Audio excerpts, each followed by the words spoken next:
Bonsoir à tous. La province de Hainaut a toujours porté une attention considérable aux personnes extraordinaires, à leur accueil, à leur formation et à leur emploi. Elle a donc lancé voici 4 ans son opération de labellisation du monde des entreprises, entreprises extraordinaires pour personnes extraordinaires.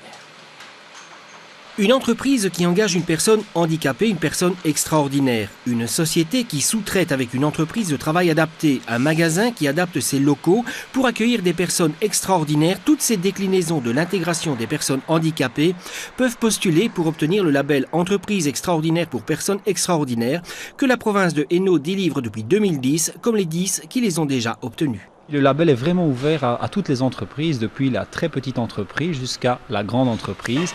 On vise essentiellement les entreprises hainouières au sens large, à l'exclusion évidemment des entreprises qui sont déjà portées vers l'intégration des personnes handicapées, je pense aux ETA, etc. Mais c'est ouvert vraiment au sens large à toutes les entreprises hainouières. Donc c'est très large en même temps, mais on essaie d'avoir une diversité dans les candidatures.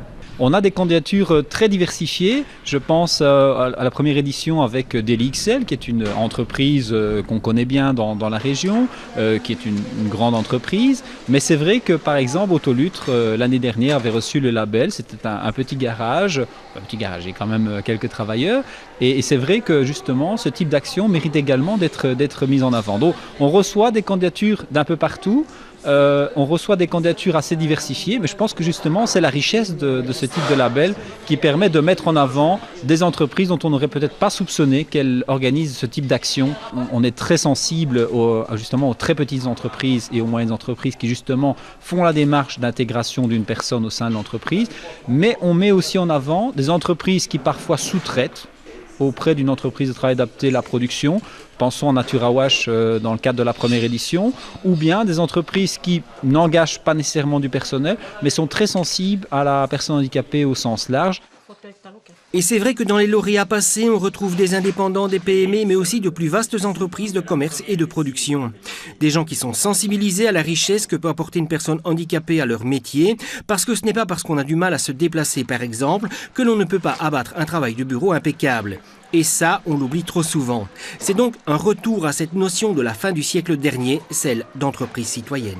Je pense que les entreprises qui ont des actions en matière d'intégration de personnes handicapées, personnes extraordinaires, mais aussi des actions de soutien envers des activités ou envers des actions visant à l'intégration des personnes handicapées ou vivre ensemble, je crois méritent d'être mises en avant.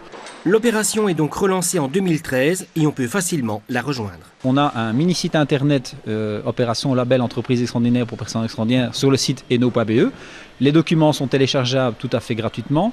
Le règlement général, le dossier de candidature. On peut également contacter la Direction générale des affaires sociales qui pilote l'opération. Je pilote le label à ce niveau-là. Donc on peut obtenir les documents. Nous avons réalisé une plaquette informative reprenant l'objectif du label, les labellisés des années précédentes avec les coordonnées utiles. Et via la promotion au travers les médias, etc., on essaie vraiment de toucher un maximum de personnes en province de Hainaut. Et ceux qui ont déjà bénéficié de ce label n'ont pas eu à se plaindre de la visibilité qu'ils ont ainsi acquise et qui peut avoir des retombées indirectes sur leur chiffre d'affaires. La semaine prochaine, nous vous proposerons une halte culturelle à Grand-Ornu. Images, nous y parlerons d'exposition et plus précisément d'architecture, de graphisme et d'écologie. Soyez donc au rendez-vous. À très bientôt.